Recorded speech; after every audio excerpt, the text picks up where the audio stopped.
on, y'all? Welcome back to another episode, Rubbin and Grubbin. Rubbin is racing, Grubbin is tasting. Coming to you live, Coach's Corner, the center of the universe, Savannah, Georgia, right here, man. Big shout out, John and Dale Henderson, as always, for having us do this every Wednesday, 6 o'clock.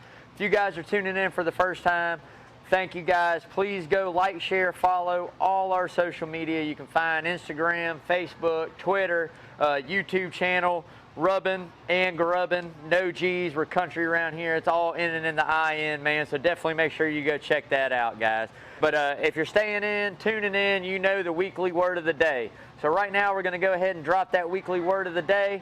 If you look somewhere right up here above me, there's going to be a word. If you're an adult over the age of 21, go ahead, grab your favorite drink, beer, wine, shots, mixed drink, whatever you want to do, man. Every time I drop this word tonight, go ahead and take a sip. I have no idea what this word is going to be. Lawrence is going to show it right up here. So whatever that word is, every time I say it, play along, take a sip. If you're under 21, like I said last week, make sure you get some real sugary Kool-Aid, Capri Suns, Mountain Dew. I don't care what you do, man. Go ahead and get jacked up. Give your parents a little hell tonight. It is Wednesday, middle of the week. Make sure they're still woke enough to take care of you, man. Make sure you take good care of your parents out there. So, like I said, all the support. Love it. You guys play along, man. Hey, moving right into some NASCAR news. So, some NASCAR news we got going on. Like I said, last week we announced Jennifer Jo Cobb was going to attempt to make that Talladega race. Unfortunately, NASCAR has denied her entry into that race. Do not know why. Don't know if it was a full field. Don't know if it was a license issue. At the end of the day, really hate to hear that for her. Know that could be a really big payday for some underfunded teams. So hopefully NASCAR will get that figured out real soon, man. Moving right in, Alex Bowman, man. Alex Bowman turns around, wins at Richmond. What a big win for Bowman the Showman, man. We're going to get into that a little bit later on in the show. John Hunter Nemechek absolutely destroying it in KBM Motorsport trucks, man. You know, he moved down, had a cup ride last year, kind of lost that ride, moved back down, said, look, I don't want to run for championships. I just want to run for wins, man. And I tell you what, this kid has been on fire at KBM. Actually beat out Kyle Busch to get that win, man. You know, there's some big questions we got going in, you know, coming up to this race this weekend. You know, one of those questions for me, as you can clearly see, huge Chase Elliott fan, is when and if Chase Elliott is going to get that first win of the season. You know, I tell everybody, man, this kid is well progressed for his age. He races like a guy that's been in the sport for a lot longer than what he has. That win's coming. There's no fear there. As a solid Chase Elliott fan, anybody that's out there, Chase Elliott fan, hold strong, man. We're going to come in. We are going to get that win. Man, I tell you what, we're just going to go ahead and move right on into that Richmond recap, right? So Denny Hamlin dominates all day, leads almost over 200 laps, y'all. The man goes out, dominates doing what he's been doing all season, leads almost 200 laps in that race, but yet again comes up short. You know, had a late caution there towards the end. Kevin Harvick had some trouble blowing a tire. You know, kind of set it up for Alex Bowman to get in position to get that win, man. So I don't think there's any worries there. Again, if you're out there watching, you're a Hamlin fan. The guy's been absolutely on fire, consistent all season. He said it best on the radio after the race, said, hey, man, no worries. We keep running that way. We're going to get absolutely plenty of them, and I absolutely believe that. I think once Denny Hamlin gets that first win, man, it's going to be lights out. And there's some really good tracks coming up that he averages very well at, that he could go out and get that win at any given time, y'all. So make sure you stay tuned to that and keep an eye on that, man. You know, he got 2 stage wins, which are huge in the playoff points. Kind of shrunk that gap back down to Martin Truex a little bit. So to have those stage wins, you know, he might have not got that race win, but to have those stage wins here later on, once we get into that last 10 races of the season, definitely going to pay dividends for the 11 team, man. You know, late restart, like I said, gives them life. Alex Bowman there again has a really fast car at the end. I know he had one of the fastest cars on the track. That caution just kind of set him up to get the track position. Got that restart. Absolutely blew by him, man. So big shout out there again to Alex, the Showman Bowman, man. Absolutely love him. Great personality. Great job taking over that 48 for Jimmy Johnson. When you fill in for a legend of the sport as Jimmy Johnson, the bar is set very high. It doesn't matter if your last name's Earnhardt. Doesn't matter if your last name would be Gordon or anything like that. If you step in behind Jimmy Johnson or a Jeff Gordon or anybody that has dominated and done a really good job in the sport, the bar is set very high. So for this young guy to live up to it, make it happen. Couple wins, got a win last year, got a win this year, and we're still early in the season, so possibly could get multiple wins. I think that speaks dividends on the way and direction that Hendrick Motorsports is headed this season. So we just got to stay tuned, man, and see what else Alex Bowman has in store for us. Joey Logano, there again, having another really strong finish.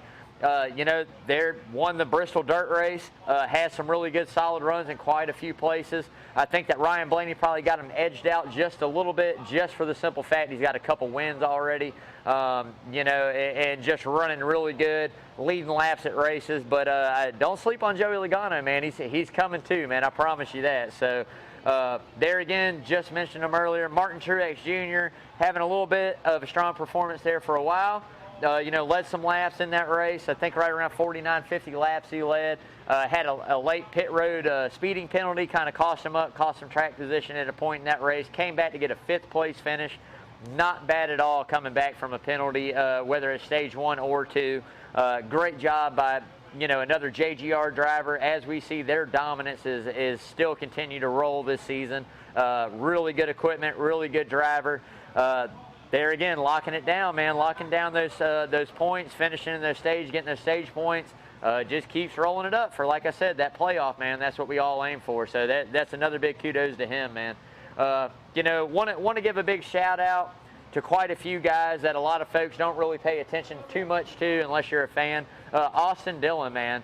Austin Dillon, that 3-car and that RCR, I mean, I've never failed to say, once they made that alliance with Rick Hendrick Motorsports and they got those Hendrick engines in those cars, I said it's only going to be up from there, and it's only proven. This guy is quietly but efficiently making his way inside that top 10 in the points. Another solid run, top 10 finish for him, locked himself down. He keeps doing that. Consistency is the key to make those playoffs. He keeps doing that. He's going to end up running strong when it counts, man. So another big shout out to Austin Dillon. Hey, one of our fans on Rubbin and Grubbin, man. So like I said earlier, if you guys are a fan, like, share, follow, subscribe. Check out some of those YouTube videos, man. Austin Dillon actually gave us a shout out there early in the season. So going to pull for him hard for the rest of the year, man. Hope he really locks it down, gets into those playoffs, makes a deep run, man. Talked about it last week. Daniel Suarez and Trackhouse. Trackhouse is on the right track, man. I tell you what, not a dominating performance by no means, not getting up there and leading laps, but I'm pretty sure he came home 15th, 16th in that race. So I say it all the time. If you got a 20-place car and you finish 15th, you've won, man. Finishing those races, getting those points, no DNFs, no penalties, no dead last, no laps down, staying on the lead lap, man, and running. It's really opened my eyes and surprised me on how a first-year team or a team like Daniel Suarez and Trackhouse and Pitbull having their back and the money that comes in, the influence they have. We always talk about equipment being a big key. And I tell you right now, for them to go from Bristol to Martinsville to Richmond, which I all know are short tracks, but Bristol was a wild card. I mean, that was the first time they've done that in years. So for him to run these 3 races, show some dominance, show good performance, getting a couple good finishes out of those 3 races. I think as long as they can continue, it's going to be night and day. Coming into Talladega, there again, I think, he has a good shot at having another good finish here, man. We just got to wait and see. But I tell you what, big kudos, big claps, round of applause for Trackhouse Racing right now. They really got that stuff together. And I tell you what, Daniel Suarez, I think a lot of people slept on him talent-wise. And it's kind of coming back to show that, man, the man's got the hunger. He's a wheel man. He can drive that car. So keep an eye on Daniel Suarez for sure for the rest of the season, man. It's going to be a good season for him, guaranteed. You go on. I mean, Eric Almirola. There's another guy that we sit here and we talk about. Had a really, really good streak. The top 10s running last year. Stuart Haas Racing right now is kind of slacking, if you ask me. I mean, they're kind of behind from the rest of the field, especially what you expect out of the 4 of Kevin Harvick. Chase Briscoe's understanding, rookie, new, Cole Custer, second year in the Cup Series, man. Got a win last year.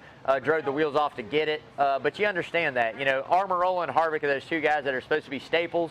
Those are the guys that are supposed to lead this team into the future and kind of set it up, teach these guys the ring and the rungs of it all, you know, how to do it, how to talk, the information you need to gain, you know, somewhat have lines to run, different certain things that they do. And I tell you what, man, for Aric Almirola to come back there again, get his first top 10 of the year, could be moving that needle in the right direction, man. We just got to wait and find out. You know, we just got to see, man. But I tell you what, that Ford team at Stewart-Haas really has to pick the momentum up coming in. I mean, we're going into 10, 11 races through the season. We're a third of the way, almost all the way through. It's time to start getting it figured out, because here in the next 10, you're going to see a lot of guys that have figured it out start rising up to the top, man. And once they start doing that, I tell you, the competition only gets stiffer. It only gets harder to get these wins, only gets harder to get these better positions. So they got to get that ball rolling in the right direction for sure, man. You know, I mean, you look at it, another guy, Matt Benedetto, man, of all people. There again, coming back, getting a strong show, way overdue for that team. You know, we knew that they were coming in affiliated with Penske's Fords. You watch what Penske Fords are doing right now. They're all running pretty good, pretty solid runs. Like I said, a couple wins between Ryan Blaney and Joey Logano up there. So you would expect Matt Benedetto to have, you know, a couple more good runs than what he does. But I think there again, they're getting that ball rolling in the right way, getting it going, headed up instead of down. So another guy to keep a lookout, keep an eye on, man, is going to be that 21 of Matt Benedetto, man. I think that the guy's got talent. We know this is his last year in that Woods Brother 21. You know, we got Austin Cindric coming into it next year. So this is kind of a showcase year for him to go out, find another ride, put his talent in a seat, and, you know, progress that program a little more like he has in quite a few different programs he's been in, you know, Levine Racing and also Wood Brothers. So one of my favorite guys. Think his personality is great, always upbeat, never really down in the dumps on himself maybe, but never against anybody else. So I just think that he's a great positive sport. Great guy in the sport, and obviously a really good guy for the sponsors. So, you know, if you're out there, don't have a favorite driver, take a little look at Matt Benedetto, man. Give him a big round of applause, man. Go out, support him. I think the guy's definitely got enough talent to stay in the sport for a while, man. So I said last week I'm going to have to take breaks in between this because I didn't get to drink any Bud Light last week. So bear with me, y'all. Y'all please pause for station identification right now while I take a couple sips of my beer. Thank you.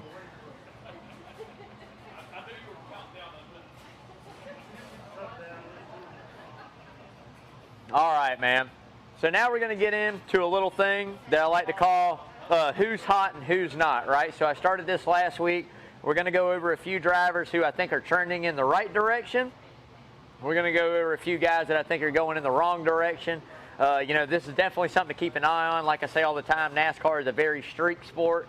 Guys heat up, they get wins, they get good finishes. When they're not, they get really bad. They start running, mistakes, penalties, different things. So like I said, a segment I like to call who's hot, who's not. So obviously, we're going to start it out by saying all four JGR cars right now are extremely hot, right? So we got Denny Hamlin. I think he's got 7 or 8 top 5 finishes in a row right now, 9 on the season or 8 on the season. So I want to say it's 6 or 7 in a row right now. He has absolutely gone out, dominated multiple races this year, led so many laps, just hadn't quite been able to seal the deal and get that win, which we all know the only lap that really counts in NASCAR right now is the last one, getting that win. But guaranteed, if you keep an eye on him, he's going to run strong. So you got Denny Hamlin with all these consecutive top 5s. Martin Truex Jr. with a couple wins. You know, Christopher Bell, if anybody you want to say is kind of that dark horse, got the road course win at Daytona. But there again has also had very solid runs himself. And I hate to say it, but probably the weakest one out of that whole stable is going to be Kyle Busch right now. But I still think he's running really good. You had all 4 JGR cars finish inside the top 8 at Richmond. Which shows me that those guys are ready, locked and loaded to go out and get a lot more wins this year. So definitely keep an eye on any of those JGR cars. Very hot right now. Another guy that I'm thinking is really, really hot right now, got some stuff going, moving in the right direction, man. I mean, you got to kind of look at Hendrick Motorsports. I mean, we talk about it, you know, and I say it, who's, you know, the race for the top? Who's going to be that first manufacturer that has all of their drivers winning a race? So right now you got, you know, 2 over at JGR, you got 2 out of the 3 at Penske, and you got 3 out of the 4 over at Hendrick Motorsports, man. I mean, Alex Bowman, William Byron, and Kyle Larson all have wins. So we're talking the only guy that doesn't have a win, unfortunately, is going to be my favorite driver, 2020 champion. I mean, you have to absolutely look at this guy and know that he's got the same equipment, he's got the same stuff, if not more talent than a couple of these guys. So that win is coming for Chase Elliott, man. Just hold strong, keep it square. Definitely going to get his win, man. But I like to call it the race. So those are some guys that are really hot. Another guy I alluded to earlier, Austin Dillon, man. This guy is putting together a very solid season. You don't hear much out of him. You don't hear much talk about him anywhere on a lot of the NASCAR shows. But I think quietly and very statistically, this guy is putting together really good runs, man. As long as he continues to do this all season, no DNFs, bring that car home in one piece, maybe get out there, lead some laps, get a couple stage wins, it's going to set this guy up for nothing but success later on in the year, man. So there again, like I said, keep a big eye on Austin Dillon. So that's the part of who's hot. Now we're going to get into the aspect of who is not. And I can tell you one guy that is not hot right now that was hot for the past few years is going to be Kevin Harvick, man. Kevin Harvick in that 4 car right now, I tell you what, it seems like he is struggling all the way around. Few good runs here and there. You know, bad luck again this weekend at Richmond, kind of blows the tire, had a mechanical issue, blew up, you know, hit the wall, wrecked it, ruined his day, man. But we're used to seeing Happy Harvick be so consistent, race to race, you know, week in and week out, competing for those wins, if not, having a really good car, locking it down in the top 10, bringing it home. I tell you what, man, it's just one of those things, you know, the times change, people catch up, cars change, so I'm not going to count him out by no means. I definitely think this is a guy that's going to get it together. Him and Roddy Childers, I mean, those guys have been together so long, the communication's so great, they're going to get a win. Now, with that being said, sometimes I also wonder, is it kind of gotten a little stale? You know, has that relationship kind of gotten lackadaisical to where, you know, when we're making these changes or we're making these calls or we're relaying this information, it's not being interpreted the same way it was 3, 4, 5 years ago? There again, something else you got to kind of keep an eye on, man. But right now, Harvick's turning in the wrong direction. Maybe he'll get the ball rolling back here this week or maybe next week at Kansas. Got to keep an eye and see. But for now, he is definitely on the not list, man. You know, another one that I look at, Brad Keselowski, right? So we look at that 3rd Penske car there again that doesn't have a win. We're waiting on Keselowski. Now, I know, like everybody else out there knows, if you're a fan of the sport and you watch it, we're coming into one of the better racetracks this man has in his whole career, right? Probably one of the, if not the best, one of the top 3 best super speedway, restrictor plate, what draft race, whatever you want to kind of call it, racing we're getting ready to come into this week at Talladega. This guy is probably absolutely one of the best at it. 5 wins at Talladega through a career, man. That's pretty good, you know. So, but right now, struggling. Dominated Richmond last September, led a lot of laps, got that win. Nobody had nothing for him later on that race. This year, totally different story. So there again, like I say, it just goes to show you how much in the offseason these teams do research. These teams get together, they start building on information, they start building on data, and I tell you what, all it does is make their team better, and you're seeing it. So Keselowski's got a little catching up to do. We're getting into a couple racetracks coming up real soon that I think he can perform at, that I think he can go out and get a win at. So got to keep an eye on him, but there again, like I said, right now, trending down, man. You know, I also look at another guy out there that I keep throwing up. Kyle Busch is in the limbo. If there's one guy, that's Brent Herb, and I'm going to tell you right now, he absolutely knows nothing about Kyle Busch. And if he's a Kyle, oh, that's Sean. That's not even Brent, it's Sean. Oh, yeah. My bad. Look, that's how I don't even know which one it is, right? So, anyways, at the end of the day, nothing about NASCAR. If he is up here rooting for Kyle Busch, I'm going to tell you right now, he is no longer a friend of mine. I will still refer to this man as bowling champion because he is the bowling champion, but no friend of mine, Kyle Busch fan. But if there is a guy that's in limbo right now, it's going to be the 18 of Kyle Busch. We're still not seeing that dominance we're used to through him over the last decade of racing. Man, I can absolutely tell you. Oh, man, here we go. Let's just hold on a second.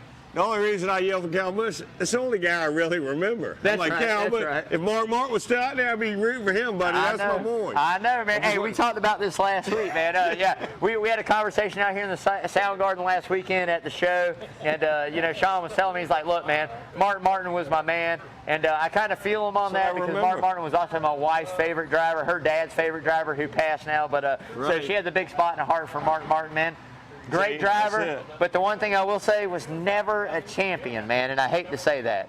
Finished second quite a lot, but never a champion. He did win some races now. He did, oh yeah, he won quite a few. I mean, at one point in time, until Kyle Busch came in, that was the winningest person ever in Busch Series or Xfinity Series, Exactly. You know, I think Golf Grand Slam, he never did that. But, you know, like, you know, the guys like Earnhardt and maybe Richard Petty, I guess, or whatever. He was the guy at 50-something years old that introduced the workout regimen, man. Exactly. This guy at 50 years old was like, hey, man, I'm going to get fit. I'm going to go out and drive these cars. This guy was fit. In shape. All good. Oh, yeah. And everybody caught on, man. Producer ain't mic'd up, but he's yelling shit, but whatever. That's right. But, hey. I'm sorry you don't like Kyle Busch, but that's the only one I remember. I had to give a little hoot. Hey, Cal, let's do it this week and show Brandon, Bain, how we do it. We'll see, man. We'll see. Restrictor Play's not going to be one of his best things, but we'll see. I love you too, Sean. Thanks for your support, brother.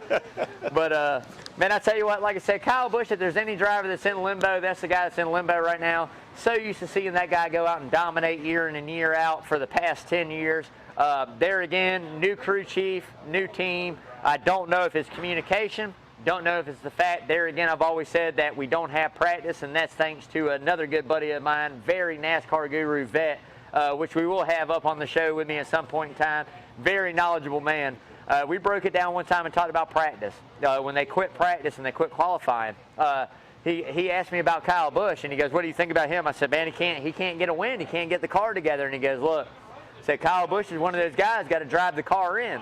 And it took me a minute to realize what he was talking about, but the practice, the hours of practice you get, he gets that car set up and he drives it into a sweet spot where he loves it and he knows what it's going to do. And I think that's kind of hurt him. Beyond anybody else in the sport, the non-practice has definitely hurt Kyle Busch. But that's a guy in limbo, man. So that's who's hot and who's not for the week. There again, y'all bear with me. Please pause for station identification.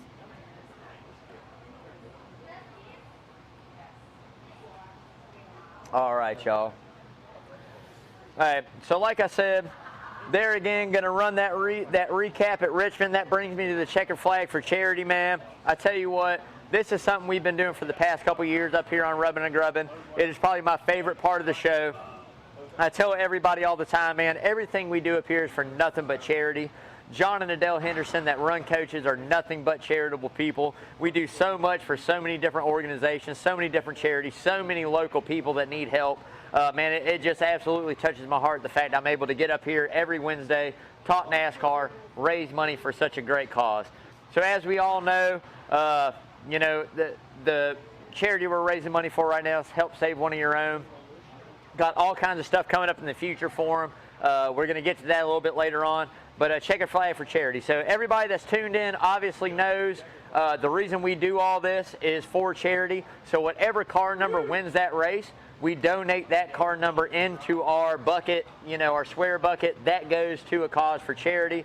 And what the hell, LB, you're slacking on my bucket, man. You're slacking on my bucket right now, man. I need my bucket. There we go. It's got bottles. There's a beer cap in there, man. It's probably mine. It looked like Bud Light, so that's probably mine. So, hey, man, looky here. We're gonna throw my couple dollars in for the swear word. But like I said, the 48 of Alex Bowman won last weekend, man. So as true to our word as we always do. Looky there, man. There's gonna be $48 right there. We're throwing in as a team from Rubbin' and Grubbin' into the bucket. Uh-oh. Hold on. Uh-oh. Here's 3 more for Kyle Busch. No, man, $3 for Kyle Busch from the herb over there from Sean, man. I tell you what. I'll show you this. Thank you so much, man. Greatly appreciate it, brother. But like I said, we do that for a local charity, man. Help Save One of Your Own. Do a lot of stuff for community. They've actually helped us up here at Coach's Quarter with Randy Palooza that we did. You know, Randy Davis. They also helped with Rebecca Spears stuff that we did up here. So big kudos to them this year. We're trying to help them out. We're trying to give back, to give to them, to give back to somebody else, man. So as I say all the time, doesn't matter. Pennies, nickels, dimes, 10s, 100s, 20s, 50s. Bring it up here. make a donation. Come on up on Wednesday. You're a NASCAR fan. You want to talk a little NASCAR, man? Come sit beside me. We'll talk a little NASCAR. If you're not, and you just want to do something good for your local community, come into Coach's Corner. Get something really, really good to eat, man. A couple cold drinks. Talk to your waitress or the manager on shift at the time, man. Tell them you want to make a donation to help save one of your own. They'd be more than glad to help you out with that, man. And there again, as I like to say, thank to everybody out there that tunes in weekly. If you're watching this for the first time, as I said in the beginning, please like, share, follow all our social media. Go on YouTube, subscribe to our channel, Rubbin and Grubbin. We got some big news coming up in a couple weeks. We're going to be announcing, man, so you guys stay tuned. But the more support, all that does is help us raise more money for this great cause, man. So with that being said, we're going to roll right into this week at Talladega, man. All right. So now, Talladega, man, we are talking one of the craziest, wildest races of the whole damn season right here, man. This is what I like to call a wild card, right? So I'm going to say this is going to be the 4th wild card of the year. Daytona is always a wild card. The Daytona Road Course is going to be a wild card. Obviously, the Bristol Dirt Race was a wild card, and now we're into the wild card, man. So I tell you what, 4th one at Talladega. I always say on these types of races, you might as well take everybody, throw them in this bucket, dump them out, pull one out, and whatever car number that is going to have just as good a shot as the guy that you think is dominating right now, man. This is a wild card, survival of the fittest right here, man. Got to put yourself in position. Got to go out and have the car to get the win, but you got to be there at the end, and that's true facts, man. So keep that in your mind, man. So with that being said, this is the biggest non-road course race that NASCAR goes to on their whole schedule, man. This is a wide open 33-degree bank, fast as hell racetrack, man. Pack racing for 188 laps. They're going to be side by side, door to door, 2 wide, 3 wide, who knows, maybe even 4 wide at times, man. So it is very exciting. If you haven't ever seen it, I definitely highly recommend to tune into this one. It is a very good, breaker into the sport, man. You will definitely get a feel of what NASCAR is all about. There's only 4 of these a year, 2 Daytonas, 2 Talladegas, and I tell you what, every single one of them is wild, man. So just a little fun fact that I researched I thought was pretty interesting, man. 1986, a dude by the name of Darren Crowder was 20 years old. Well, I'm sure Darren probably had, 15 to 20 Budweisers at some point in time in Talladega. Maybe a little bit of moonshine, maybe a little bit of something else. But he decided he was going to go steal the pace car. So he gets into the track, during the time, steals the pace car, didn't even make it 2 full laps before he was apprehended, man. So I do want to say, hey, guys, let's hold our beers up. Let's give a big cheers to Darren Crowder's short-lived NASCAR career. But it was 2 laps lived longer than mine, so I will give him that kudos, man. Darren Crowder, if you're still out there, sir, and you're looking around watching this stuff, man, would love for you to comment on Rubbin and Grubbin. You can find us out there, man. Please, if you're still out there and you have any idea about this, find us, write us a comment, man. Tell us about the story of how it really went down, what you and your buddies were doing before, after, what happened to you, man. But if any way you're still around, brother, right into Rubbin and Grubbin, man. Cool story. I thought that was pretty neat right there, man. So obviously, like I said, last 5 races, Ford has absolutely won 3 of them. Ford has been dominant in the last few years there, man. The only Chevrolet to go out and get that win right there, obviously, is going to be Chase Elliott. Only Toyota is going to be Denny Hamlin out of the last 5, man. So it's something to be said right there. You got Blaney with 2, you got Armorola with 1. I tell you what, man, Ford showed their dominance, man. So those Chevys got to step it up. Those Toyotas got to step it up. Man, they got to come out and come get it, because I think there again it could be a Ford, man, at the end of it. So we got to see, man. Obviously, Bill Elliott, awesome Bill from Dawsonville, still has the speed record there, which I don't think we're ever going to see touched in any kind of new generational car. Safety's become too much of an issue. These guys back in the day were wild as hell. All they wanted to do was drive cars and go fast, and Bill Elliott did it, man. Running an average lap of 2:12.806 at Talladega. I mean, you're probably hitting close to 220, I'd say, on the stretch, on the straightaways, man. So for this in the 80s, with the safety issues and what these cars look like, oh man, completely night and day. So big shout out to Awesome Bill, obviously. One of my favorite drivers, my Uncle King's favorite driver, which I know my Uncle King's watching right now. What's up, Uncle King? Big shout out to you, man. We're coming back to the glory days of Awesome Bill, man. So anyways, like I said, you guys keep it track, man. So this is pack racing at its finest, man. This is right place, right time, staying out of trouble. No wreckers, got to be checkers, man. So you can have the fastest car all day, you can lead the most laps, and you can still end up 31st, man. If you put yourself in a bad position or it gets a part in the race where guys start getting hectic and we start getting aggressive, big things do happen. The big one always happens at some point in time. It's gonna happen again this week, guaranteed, man. So like I said, this has always got to be there at the finish to have a car to go out and get it, and you also got to have help. Cannot do this on your own, man. So keep all those keys in mind as you're watching this race. You're going to see some guys team up, man. Another big thing we've been seeing over the past few years at Talladega and Daytona are these manufacturer teams, right? So it no longer matters if you're a Penske driver or a Stewart-Haas driver, or if you're a RCR, a Richard Childress Racing driver, or a Hendrick driver, or if you're Joe Gibbs. At the end of the day, what matters is what manufacturer you're driving. So you will see a lot of Ford teams all link up together and run all Fords together. You will see Chevrolets link up together, run nothing but Chevrolets together. Toyota is the oddball because Toyota is the only Toyota team, JGR, that I'm going to say is very high pressed. Oh, hell, man. Every time you say it, I'm going to donate $1 because in my book, that's a freaking cuss word, man. So anyways, at the end of the day, like I said, Toyota's the odd man out. They got to kind of get in where they fit in. They don't have many other manufacturer cars that are Toyota out there to link up with. So they are kind of the oddball. But when you are Joe Gibbs Racing, man, and you have the talent behind the wheel you have, and you have the cars you have, Ford's all you need, man. They stay together, keep together, work together. I think they have a good shot at getting one of them to get a win, man. So we got to keep an eye on that. As we said earlier, Ford has absolutely won 3 out of the last 5. Roger Penske's domination as a team at Talladega never goes unspoken. You got Ryan Blaney winning 2 of them. You got Logano will win there. You got Brad Keselowski that's got 5 career wins at Talladega. And the last 5, maybe not really good finishes. He's been up there leading, maybe got caught up in the pack, had some bad stuff happen, wrecked out. Different things happen. That's just part of plate racing, or that's part of, super speedway racing. So no fault of his own, man, but I tell you what, if you're going to keep an eye out this weekend, I highly recommend looking at Brad Keselowski or any Penske driver. Ford is absolutely badass at Talladega, man, so keep an eye on that. Another thing, Ryan Blaney, man, showing his form strong at Talladega, winning 2 out of the last 3 there. Ryan Blaney, I think, has it figured out as far as when it comes to restrictor plate racing. The only thing that worries me is I'm kind of a statistical man. When you run that good there so often, it's only bound to determine before you have a bad run. So I'm really kind of hoping that this isn't a bad run for him. I hope he kind of builds on that momentum, maybe goes out and gets a win again. But we're just going to have to wait and see, man. So there again, like I said, another keynote at Talladega, man. Now, here's a question that I asked coming into this week. Does Chase Elliott go out and get his first win coming into this race at Talladega?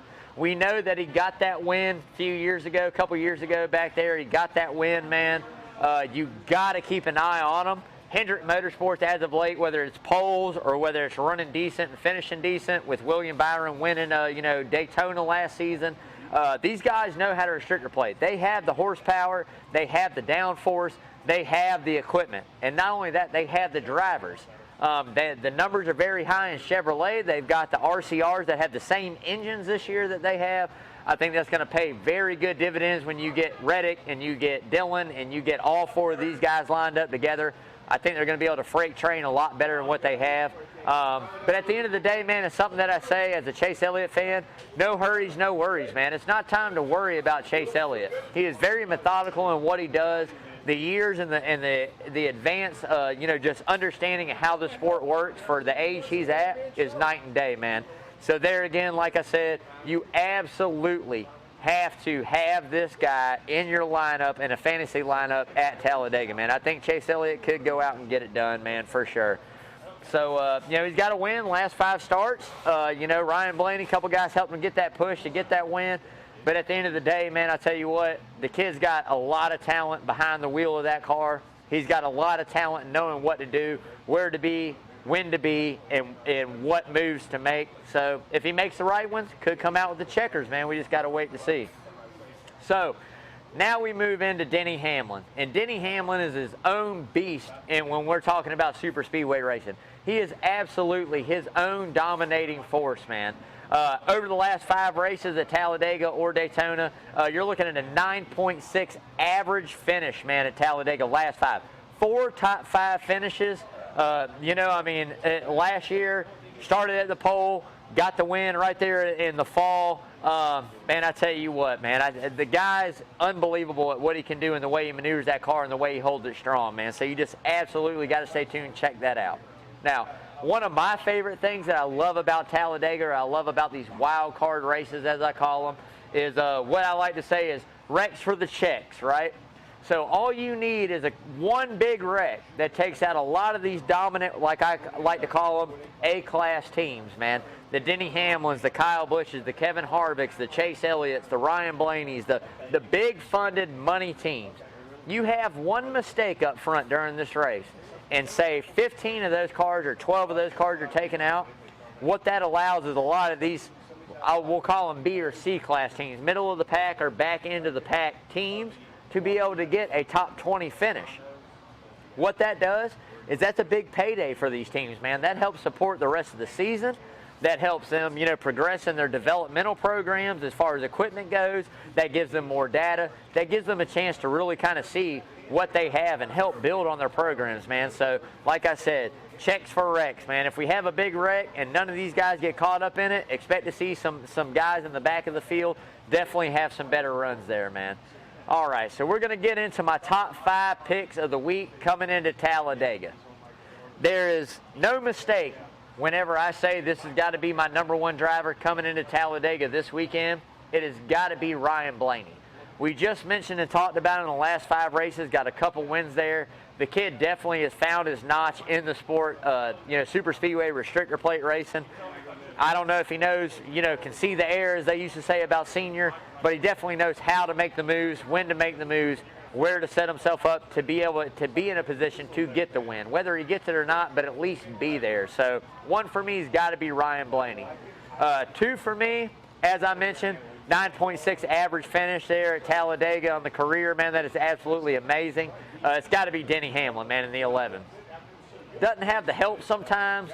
Sometimes doesn't even matter about the help. Sometimes it matters in the fact that he's going to block the hell out of you. He is going to block you. He's going to block that run. He's going to get that run. He's going to manipulate and manifest that run. Whatever it takes for him to be right there at the end, he is going to do. Barring a wreck, barring somebody else's trash he gets caught up in, he's going to be there at the finish, man. So number 2 for me, like I said, has got to be Hamlin. 3 for me, man, I tell you what, as I alluded to, the guy's got 5 career wins at Talladega, knows what he's doing. Not so much success in the last 5 races there, recent future, but I tell you what, man, Brad Keselowski is another guy. Bad Brad's got to be in your list of guys that are going to come in and get this win, man. The dude is absolutely phenomenal on restrictor plate, got his first win there, in a very underfunded team, drove that car out there and got his win. So it's just something you got to keep an eye out for. Another guy, man, in that blue deuce or the white discount tire Ford, Penske Ford. Got to look out for the 2 car, man. 4 for me, we talked about it a little earlier.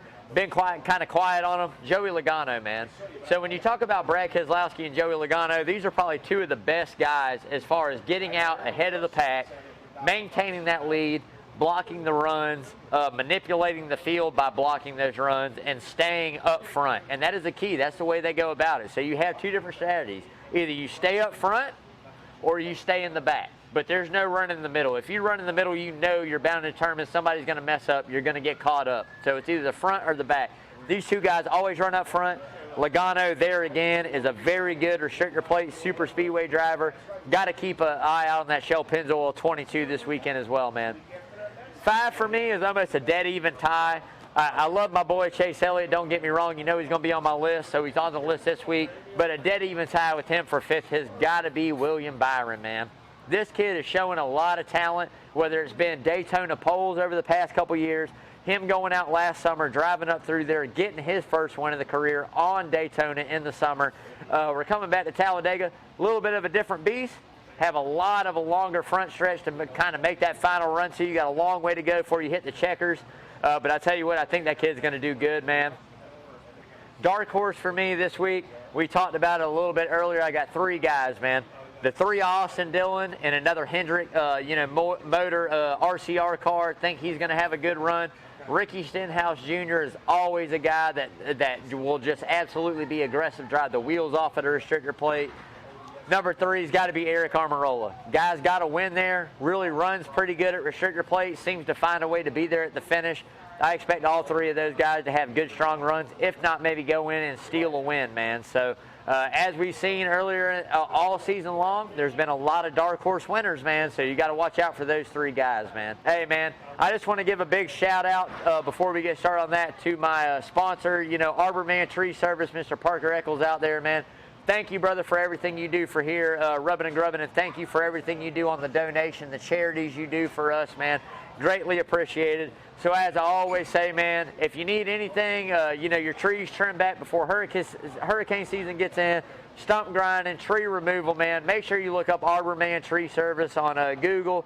Give him a big shout out, man. Give him a call. Let him know you heard it right here on Rubbin' and Grubbin', man. I'm sure he's going to knock a little something off the top just because, man, we've been friends since knee-high to a grasshopper. It's one of my best buds in the world, man. Love you, brother. Thank you for everything you do for us, man. Thank you, guys. All right, we're getting down to the nitty-gritty now. If you're still here, man, thanks for staying tuned on Rubbin' and Grubbin'. Like I said, like, share, follow all of our social media. Check us out on YouTube. Rubbin' and Grubbin', man. Subscribe. Got some big news coming up, as I said earlier. Just stay tuned for it, man. But if you hadn't subscribed, please do that. It does nothing but help us, help everybody else, man. Thank you very much. All that good stuff. Before we get there, it's time for the grubbin'. I got Coach right here, DeMasi, coming up, bringing it up, man. I finally got some food. There it is. We got some loaded tater skins up here tonight, man. We're going to be grubbing on that a little later on. Potato skins, not no, tater skins, man. Where does tater skins come from? That's a Georgia thing, Savannah thing. Oh, man. is that part of racing? The tar and the taters, they go together? Yeah, I mean, it's kind of, you guys up there, you say a little different things, it's kind of like car, we don't say car, it's car, right? Right, park the car. Park the car. It's taters, not a potato. He's having a tater. He's having a tater with bacon, with sour cream. Yeah, man. Some cheese. Loaded up, man. Loaded pig skins. That word for you, Coach? Pig skins? No, we like taters. We just call taters, we man. call it bacon. On Rubbin' and Grubbin', we call them taters. We call man. them skins. Okay, That's give me some skins. Okay. So, hey, you gotta take a break. I know, man. I can't. I've been here for 15 minutes. Breathe. I can't, man. I get it going, man. Breathe. I get excited. Yeah, I like man. this. Brandon, the Atlanta man Bain. I like it, man. You got Thank that. you, You sign anything else? Hey, man, let me tell you. Let him get it. I'm going to get a beer right here. Let me get a swig real quick before we finish it up, man. We got to thank our sponsors while he catches his breath. That's right. So, yeah, the coach and AD are taking another night off this week, and we're not doing it on purpose, but Chad's an athletic director at Calvary. He's also the soccer coach, which they're playing a state soccer playoff game over there at Calvary. He coaches the girls and boys, and I had athletic director stuff to do. So next week, I got athletic stuff to do. So I don't know when we're going to get back on a Wednesday night to follow these guys. So I miss it, Coach. Oh, I miss drafting. I really do. I mean, it's fun drafting you guys. I know, man. Especially you now. It's fun drafting. That's it, man. So you having fun? Yeah, man. Doing good, having a blast, brother. But at the end of the day, man, we're going to keep the show rolling, brother. You think he has a script? Here's his script. Nothing. Yeah. This man's got it all locked up in that cranial vault of his. How do you know so much about racing? I watch it, man. I love it. I live it. I breathe it. I've been doing it for a long time, man. It's just absolutely what I enjoy. When I worked with PJ Zuko, just like him. Yeah. I mean, he is. He can tell you every car, every history of every car without reading a book. Yeah, he is, man. So, it's just when you grow up around it, it's kind of I think I got locked in at an early age. Like I said, the first one I went to was 4. Right. It wasn't only just the race, as I always say. If you've never been to a NASCAR race, it's not just about the racing. It's about the camaraderie and the family aspect of it. and I went with my family. So to me, it just kind of rewinds that clock of all those good memories of growing up with my uncles and my grandma and my great uncles. All in Georgia? And my dad. No, all of them. Southern Illinois, Georgia. We kind of spread out. Isn't Southern Illinois from the north? Somewhat north. They're not that northern, trust me. They ain't that northern. Illinois is a northern state, though. Yeah, they ain't that northern around there, I promise you, man. I got one question and I'm out of here. Yes, sir. What is true racing? What is true racing? Dirt track or what they do with this NASCAR stuff? Oh, it's definitely dirt. I mean, that's where it all comes from. That's the roots of it. That's where it starts. I think true racing is any form of racing for me. I say it all the time. Doesn't matter if it's tricycles. Doesn't matter if it's horses. Doesn't matter if it's boats, cars, airplanes, birds, cats, people, turtles, crabs. I mean, it does not matter what we're racing. To me, it's racing, right? So, I mean, but so to the me, surface honestly, doesn't matter. In car racing, as far as it goes, to me, it's definitely dirt. I mean, that is where you help go out, you help support your local community, your local dirt track. That's where a lot of these guys either start as kids. That's where they get their feet, their feet wet. That's where they get, to find out, hey, can I do this? Am I talented enough to do this? What can I learn? A lot of those guys teach them, man. So it's definitely dirt racing. It's definitely the roots.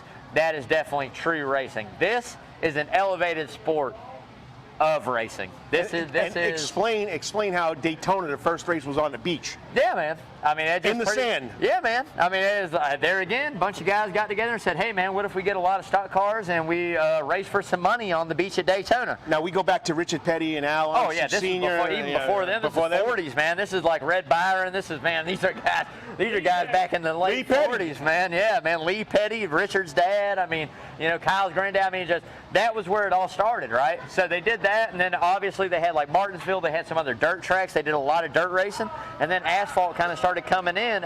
Obviously, as the sport, progressed, as we always say, whether it's baseball, football, hockey. As the rules change, as the game gets faster, we change the rules. It all elevates. Everything kind of changes different. We all progress, right? It changes. Now, the Indianapolis 500, and they call it the Brickyard. Was that actually a brick track? At one point in time, yeah, it was. Back in 1904, 5, whenever it was they started doing that, it was actual bricks. Now, the only thing that's remaining of the true bricks now is that start-finish line. And NASCAR didn't even start racing there until 94, 95. Gordon, I know, won the inaugural. Thank you, by the way, Mr. Jeff Gordon. Number 24. That's it. Thank you, Coach. DuPont. Yeah, there you go. You know a little something. I know some, but I go back to 85. Mario Andretti. How can I not follow? Oh yeah, yeah. I mean, how can you little not? Italian guy. True racer. Very true racer, man. But I anyway, said, great job. Congratulations. Remember, you're watching Brandon, the Atlanta man, Bain, on Rubbin and Grubbin. He rubs. That means they're rubbing about cars, talking about cars. And John Henderson doesn't mind him grubbing the food off. That's it, man. Coach and AD will be back Saturday morning, 9 o'clock, from the beautiful confines of the center of the universe, as you say. That's Coach's Corner, man. Keep it up, buddy. Great job. You, Coach. Now slow down. You sound like you're a Yankee. That's right. But hey, man, love that man right there. One of the biggest supporters of the show, man. Always give big shout-outs to Coach Carl DeMasi, man. But, like I said, if you hadn't seen it yet, Hot Grits, check them out. Travis and Spencer do a great job. I know you saw the Herb brothers acting up last week. John informed me last week, do not think they're going to be doing that for every major, but at least once a year you can see those two fools act up, man, which is one of my favorite things to watch, man. They are absolutely great. Big shout out to John and Adele Henderson again for having us up here at Coach's Corner, allowing us to do these great things that we do live right here on Coach's Sports Network. Man, absolutely love it. But as I always say, man, you better be pulling for that 9 car this week, man. We got to go out and get a win. You guys make sure you mask up, stay safe. Till next time, hey, y'all, make sure you wash your hands. And we're waiting. Now I get to take my break because I'm waiting on Lawrence, right? LB's a little. I'm waiting on Lawrence, right? There we go. Oh, yeah, save the skins, baby. There it is, man. Wash your hands, man. Thank y'all. Y'all have a good night.